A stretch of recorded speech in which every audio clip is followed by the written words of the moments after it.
જય સ્વામિનારાયણ. બાપાશ્રીની વાત ભાગ 1 વાર્તા 11. સંવંત 1962 વૈશાખ વદી સાતમને રોજ બપોરે સભામાં બાપાશ્રીએ કૃપા કરીને વાત કરી છે. એક સમયને વિશે પર્વતભાઈ આદિ સંઘ સર્વે જૂનાગઢ શ્રીજી મહારાજના દર્શન કરવા જતા હતા. પર્વતભાઈ તો પૃથ્વીથી આકાશ માર્ગે ઊંચા ચાલી નિસર્યા ને મહારાજના દર્શન કર્યા. પછી પાછળથી મયારામ ભટ્ટ, જેઠાભાઈ, કલ્યાણ ભક્ત તથા ભીમભાઈ આદિક સંઘ સર્વે ગયો. તેમને શ્રીજી મહારાજે પોતાનું શરીર બતાવીને કહ્યું છે, આ અમારે શરીરે ઉજળડા બહુ થયા છે. ત્યારે હરિજનોએ પૂછ્યું છે, હે મહારાજ, આવડા બધા ઉજળડા સાથી થયા છે? ત્યારે શ્રીજી મહારાજ બોલ્યા છે, તમે પર્વતભાઈને એકલા આવવા દીધા તે અમારી મૂર્તિમાં રહીને ઉડ્યા. તે ઝારા ચાકરડામાં અથડાવાથી ઉજળડા થયા છે. માટે તમે પર્વતભાઈને સાથે રાખ્યા હોત તો આવું દુઃખ અમને થાત નહીં. ત્યારે હરિજનોએ કહ્યું છે, મહારાજ, હવે અમે પર્વતભાઈને સૂના નહીં મૂકીએ ને સેવા કરીશું. ત્યારથી હરિજનો મહિમા જાણીને સેવા બહુ કરતા. જય સ્વામિનારાયણ. આપણને આમ જનરલી એવું હોય કે ભગવા કપડાનો ભાર વધારે હોય, સફેદ કપડાનો આદર એટલો બધો ન થાય. એટલે આપણને ગૃહસ્થમાં પણ એવા મહાન મુક્તો હોય બતાવવા માટે બાપાશ્રી આપણને પર્વતભાઈના દ્રષ્ટાંતની વાત કરે છે કે આકાશ માર્ગે ઉડીને મહારાજને મળવા ગયા. કેટલી બધી એમની સામર્થ્ય. એક સામાન્ય ખેડૂત જેવા લાગતા હરિભક્ત, પણ એમની આટલી સામર્થ્ય હતી. તો આજે પણ એવા કોઈ ગરીબ સાધારણ દેખાતા એવા ઉચ્ચ ભગવાનના ભક્ત હોય તો પેલા એમ ઓળખવા. પછી કે ઝાંખડામાં થઈને ઉડ્યા એમને ઉજળડા પડી ગયા. એટલે એમ કીધું કે તમે આવા પર્વતભાઈને સુના મૂક્યા એટલે આવું થયું. તો હરિજનોએ કીધું કે અમે સુના મૂકશું નહીં. તો આપણને એવી ઉચ્ચ સ્થિતિવાળા મુક્તો હોય એની સેવા સરભરા કરવાની સલાહ આપેલી કહેવાય. કે આપણે પણ આવા મોટા મુક્ત કોઈ હોય એની નિસ્વાર્થ ભાવે અનન્ય ભાવે સેવા કરી લેવી. એટલે અહીંયા આપણને કીધું હરિજનો મહિમા જાણીને સેવા બહુ કરતા. તો આપણને સમજાયું કે આજ આપણને કોઈ આવા મુક્ત મળે તો આપણે એમની નિસ્વાર્થ ભાવે સેવા કરી લેવી. જય સ્વામિનારાયણ. એકવાર પર્વતભાઈ માંદા થયા. તેમની સેવા હરિજનો મહિમા જાણીને કરતા. તેમને કોઈ ગામથી કંકોત્રી આવી છે. વસંત પંચમીને દિવસે મૂર્તિ પધરાવવાનું મુહૂર્ત છે, માટે તમે સર્વે પધારજો. પછી હરિજનો ભાઈશ્રીને પૂછવા ગયા છે, કંકોત્રી આવી છે, ત્યાં અમો જઈએ? ત્યારે પર્વતભાઈ બોલ્યા છે, રાજસી યજ્ઞમાં જાઓ કા સાત્વિક યજ્ઞમાં રહો, જેમ તમારી મરજી હોય તેમ કરો. એમ બોલ્યા, પણ હરિજનો સમજી શક્યા નહીં. તેથી 2-3 વાર પૂછ્યું તો પણ એવો જ જવાબ દીધો. તેને સમજ્યા નહીં ને કંકોત્રી આવી હતી ત્યાં ગયા. જય સ્વામિનારાયણ. બાપાશ્રી આપણને કાર્ય અને કારણ ઉપર બહુ ભાર દેશે. તો અહીંયા એક દ્રષ્ટાંતથી સમજાવે છે કે તીર્થ કેટલા હોય. તો આપણને ખબર, તીર્થ 2 પ્રકારના હોય, એક સ્થાવર હોય અને એક જંગમ તીર્થ હોય. એટલે વાત કરે છે, પર્વતભાઈ એક વખત બીમાર હોય, બધા હરિભક્તો સેવાય કરતા હોય છે. એવામાં એક ગામથી કંકોત્રી આવી. તો શેની આવી? તો કે મૂર્તિ પ્રતિષ્ઠા આવી. એ જમાનામાં તો આપણું મંદિર થવું એટલે બહુ સારી જ વાત કહેવાય. હજી તો નવો નવો સંપ્રદાય હતો. અત્યારે તો રોજના 10 નવા મંદિર ખુલતા હોય તો એટલું એનું મહત્વ હવે ન હોય. પણ ત્યારે તો એનું મહત્વ એવો, મહિમા એવો હોય, લોકોમાં જિજ્ઞાસા બધું હોય એમ. તો પછી કંકોત્રી આવે છે એટલે આ લોકો પૂછે છે પર્વતભાઈને કે અમે ત્યાં જઈએ. હવે સેવા કરતા હતા, બરાબર. તો સેવા અગત્યની કે આ અગત્યનું, એ આપણને સમજાવવા માટે થઈને સેવા સાનિધ્ય કોનું કરવું, શું કરવું, કેટલો વિવેક રાખવો. એટલે બાપાશ્રી આ દ્રષ્ટાંત આપે છે કે પર્વતભાઈ તો જવાબ સીધી રીતે તપાય નહીં કે ના ના તમે અહીંયા જ રહો.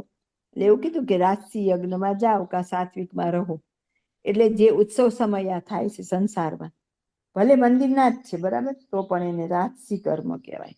અને મુક્ત પુરુષની સેવા સમાગમ એ સાત્વિક પ્રવૃત્તિ કહેવાય. એટલે રાજસી, તામસિક અને સાત્વિક 3 પ્રકારના કર્મ હોય. તો અહીં એમ કરીને ચોખવટ કરી કે ઉત્સવ સમયે આપણને તો મામાએ કીધું જ છે કે 65 વર્ષ પછી ઉત્સવ સમયમાં પણ ન જવી. સાત્વિક ઉથલધડા સાત્વિક પ્રવૃત્તિ કે યજ્ઞ શબ્દનો વાપરો. બાપાશ્રીએ તો સાત્વિક યજ્ઞ કીધું, મામાએ તેને ઉથલધડા કહી દીધા કે એમાં જવું નહીં. અને અહીંયા તો એટલે એમ કરીને ચોખવટ કરી કે કંકોત્રી આવી છે ત્યાં જાઓ તો શું હોય, હલર વલર હોય, એટલે કાંકરિયાની 84 વિસારવા જેવું. અને મુક્તનું સાનિધ્ય એ વિશેષ કહેવાય. એટલે 2-3 વાર પૂછ્યું તો એમણે એવો જવાબ દીધો કે અમે તો એમ કહીએ છીએ કે રાજસી યજ્ઞમાં જવું હોય તો જાવ. એટલે કે આ કંકોત્રી આવી રાજસી યજ્ઞ છે, મુક્ત પુરુષની સેવા તે સાત્વિક યજ્ઞ છે. પણ કોઈ સમજ્યા નહીં અને બધા ગયા. આપણી પણ આવી જ દશા હોય. માસી કે મામા હાજર હતા, ભલે આપણે સેવા નથી કરી એટલે કે વાત કરવાનો અધિકારી નથી, પણ આપણા કુટુંબ પરિવારની કે એવી કોઈ આવશ્યકતા હોય, અરે ઘણા તો પાડોશી માટે થઈને માસીની સેવામાંથી રજા પાડીને જતા. તો આપણે ત્યારે વિચાર કરીએ કે આપણે કોણ અધિક હતું, પાડોશી, સગાવાલા કે મુક્ત અધિક હતા. જ્યારે આપણા હાથમાં આવી પ્રવૃત્તિ આવે ત્યારે આપણને ખબર પડે કે આપણે કોને પ્રાધાન્ય આપીએ છીએ. તો દરેક ડગલે નાનામાં નાની ચીવટ કેમ રાખવી એ બાપાશ્રી આપણને સમજાવે છે. જય સ્વામિનારાયણ.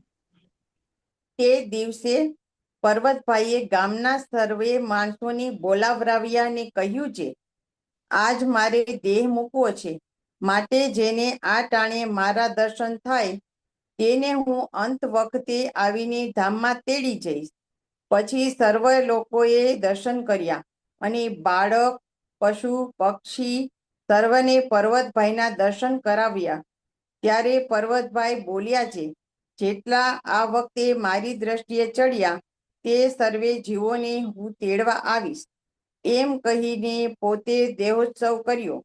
તે સમયે લાખો કરોડો વિમાન અને મુક્તોએ સહિત શ્રીજી મહારાજના દર્શન સર્વેને થતા હવા. એમ અન્યથા કરતાપણું વાપર્યું. આવી સામર્થ્ય અનાદિ મુક્તમાં હોય. જય સ્વામિનારાયણ. જો કેટલી મોટી ખોટ કહેવાય શેને કરીને, જ્ઞાને કરીને. તો બધા જે સેવા કરનારા હતા એ તો નજીક જ કહેવાય ને. આમ તો એ ક્યાં ગયા તો કે યજ્ઞમાં ગયા, રાજસી યજ્ઞમાં. મૂર્તિ પ્રતિષ્ઠાને રાજસી યજ્ઞ કીધો. કારણ કે શિવલાલ શેઠે પણ ગઢડામાં મંદિર કરાવીને મૂર્તિ પધરાવી. હવે એમણે તો હરિકૃષ્ણ મહારાજની એ જમાનામાં કેટલું કઠણ કામ હતું તો એ મૂર્તિ પધરાવી અને એમને મૂર્તિ જતી રહી હતી. એમ અહીંયા કીધું કે રાજસી યજ્ઞમાં ગયા.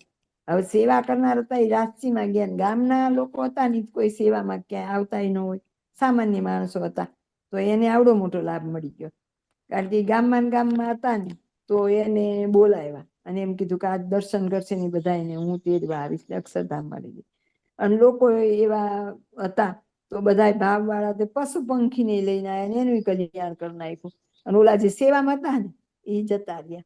એટલે કેટલી સૂક્ષ્મ વાત સમજવાની જરૂર છે કે આપણે સેવામાં રહીએ પણ જો સમજણ ન હોય, હજી બીજી વૃત્તિ હોય, એક જ લક્ષ કારણ કોણ તો કે મહારાજને મુક્ત. તો આપણે રોજ કહીએ છીએ કે 68 તીરથ ચરણે કોટી ગયા કાશી. તો એ બધું ક્યાં ગયું? એવો સમય આવે છે ત્યારે આપણે કેમ ભૂલી જઈએ છીએ કે આ સેવા તો દેવતાઓને દુર્લભ છે, એવી મને તક મળી છે અને મૂકીને મારે ક્યાં હલર વલર કરવા જવાની જરૂર. પણ તોય આપણે જો હમણાં કોક મફતની બસ કાઢે કે કાં પૈસા કાઢીને કાઢે અને 2-3 વાર આગ્રહ કરે તો આપણને એવું થઈ જાય ખરું કે સારું આપણે ગયા હોત તો સારું હતું, કાં તો એ વખતે રહી ગયા તો બીજાને ઊભા કરીએ. હાલો ને આપણે જઈએ, અરે ભાઈ આવડા મોટા મુક્તનું સાનિધ્ય મળ્યું છે, હવે મૂકીને આપણે ક્યાં જવું છે? તો જો ઓલા સામાન્ય માણસો હતા, બાળકો હતા, પશુ પક્ષી હતા, એને દર્શન થયા તો એનું કલ્યાણ થઈ ગયું. અને યજ્ઞ વાળા બિચારા રહી ગયા. કરેલી હતી સેવા એને, તેમ છતાં એ રહી ગયા અને આ કામ કાઢી ગયા. એટલે અહીંયા આપણને સ્થાવર અને જંગમ 2 તીર્થ હોય. સ્થાવર તીર્થ એટલે મંદિરોને જે સ્થિર હલે નહીં ચલે નહીં એને સ્થાવર તીર્થ કહેવાય. અને મુક્ત છે એ હરતા ફરતા હોય એટલે એને જંગમ તીર્થ કહેવાય. તો અહીંયા આપણને મહત્વ બતાવ્યું. સ્થાવર તીર્થ કરતા જંગમ તીર્થનું મહત્વ વિશેષ છે. કારણ કે પર્વતભાઈ જંગમ તીર્થ કહેવાય, મંદિરમાં પ્રતિષ્ઠા કરવી તે સ્થાવર તીર્થ કહેવાય. પર્વતભાઈના દર્શન કરનાર બાળકો, પશુ પક્ષીને તો આ કોણ છે, હું દર્શન કરું છું ક્યાં ખબર છે? દ્રષ્ટિ તો મુક્તે એમના ઉપર પાડીશ, આને તો કઈ જ ખબર નથી. તેમ છતાંય એ બધાને આશીર્વાદ મળી ગયા કે છેલ્લે હું તેડવા આવીશ. બાપાશ્રી કહેશે કે મુક્ત દ્વારા આ કામ કર્યું, કલ્યાણનું કાર્ય મુક્તના માધ્યમથી કર્યું. એટલે એને અન્યથા કરતા પણ કહેવાય. અને આવી સામર્થ્ય અનાદિ મુક્તમાં હોય કે ખાલી દર્શન એ કલ્યાણ, દ્રષ્ટિ પડે એમાં એ કલ્યાણ કરી શકે, એ સ્વતંત્ર મુક્ત છે. એટલે એ કરી શકે. તો આવા અનાદિ મુક્તને ગોતવા પડે. આપણે ગોતવાય નથી ગયા, મળ્યા તો પછી હવે આમાં આમાં પડ્યા રહેવું. આપણને એમ થાય કે ટાઈમ હોય એટલે આનું સાંભળું, પણ આમાં સમય ઓછો, અને વારંવાર આપણે વાંચ્યા કરીએ ત્યારે આપણને આ બધા શબ્દો પકડાય, નહીં તો કેટલાય શબ્દો ઉપરથી જતા હોય. જેમ જેમ આપણે વાંચતા જશું એમ નવું આપણને જાણવા મળશે, અને આપણો નિશ્ચય વધારે ને વધારે પરિપક્વ થશે. જય સ્વામિનારાયણ. એવા મુક્ત તમને મળ્યા છે. જેમ પીરસનાર વિના ભોજન જમાતું નથી, તેમ મુક્ત વિના મહારાજની વાત સમજાતી નથી. આવા મહારાજને, આવા મુક્ત, જેના મહેમાનો કોઈ પાર પામી શકતા નથી, તે દયાએ કરીને પધાર્યા છે. તેને પામીને જે એમ જાણે છે, મને મહારાજ કેમ દર્શન નહીં દેતા હોય, મારા ઉપર રાજી હશે કે નહીં હોય, તે મહારાજમાં દોષ પડે છે. પણ પોતાની આળસ છે એ ખોટ નથી જાણતો.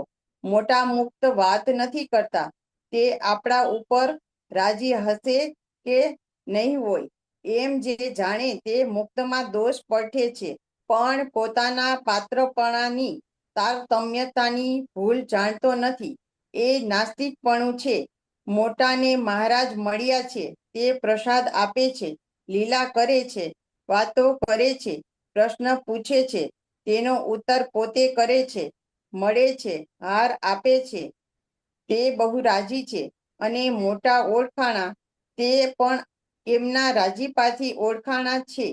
એમાં જીવનું કાંઈ સાધન નથી, માટે મોટા રાજી છે ને સર્વે પ્રાપ્તિ થઈ રહી છે. ઇતિ વાર્તા 11. બાપાશ્રી એમ કહે છે કે એવા મુક્ત તમને મળ્યા. આગળ પરબતભાઈની વાત થઈ હતી કે આવી સ્થિતિ વાળા હતા કે અંતકાળે દ્રષ્ટિ પડે એમને પણ કે હું તેડવા આવીશ, તો આપણને એવા જ મુક્ત મળ્યા કે પીરસનાર વિના ભોજન જમાતું નથી, તેમ મુક્ત વિના મહારાજની વાત સમજાતી નથી. આપણે જોઈએ જ છીએ સાધન દશાવાળા શાસ્ત્રીઓ, પંડિતો ગમે એટલી શાસ્ત્રમાંથી અહીંથી અહીં જોડીને વાતો કરે, પણ જે મુક્ત નજરે જોઈને અનુભવથી કહી શકે એવી વાત કહી શકતા નથી, અને મુક્તની કરેલી વાતને પચાવી શકતા પણ નથી. અને આગળ એમ કહેશે કે આપણે મુક્તમાં દોષ પરઠીએ કે નથી બોલતા, કે મને કેમ નથી બોલાવતા, રાજી હશે કે નહીં, તો એવા બધા દોષ આપણે પરઠવા નહીં. આપણને મોટા મળ્યા છે તો એ પણ એમના રાજીપાથી જ મળ્યા છે, ઓળખાણા છે તે પણ રાજીપાથી, આપણા કોઈ પૂર્વના સાધનથી નહીં. આપણને એવું થતું હોય કે પૂર્વે આપણે કંઈક કર્યું તો હશે, ત્યારે આજ આપણને બાપા મળ્યા કે બાપાની ઓળખાણ થઈ, બાપાની સેવા મળી, તો ના, કેવળ કૃપા એ મળી છે, મારી તો કોઈ પાત્રતા નથી. એટલે કે માટે મોટા રાજી છે ને સર્વે પ્રાપ્તિ થઈ રહેશે. આપણને મોટા મળ્યા, મોટાને આપણને અહીં એમના ખોળે લીધા, આટલી બધી સેવાની તક આપે છે, આ વાતો કરે છે, આપણી રીતે થોડી ઘણી સમજાય છે, એમને રાજી કરવા સાસ્યા ગોટીલા કરીએ છીએ. તો આ બધું જ કેવળ ને કેવળ મોટાના રાજીપાથી કરીએ છીએ. અને આપણી ઉપર આવી રીતે મહારાજ અને મુક્તોનો રાજીપો સતત વરસતો રહે એવી આપણે સૌ પ્રાર્થના કરીએ. જય સ્વામિનારાયણ.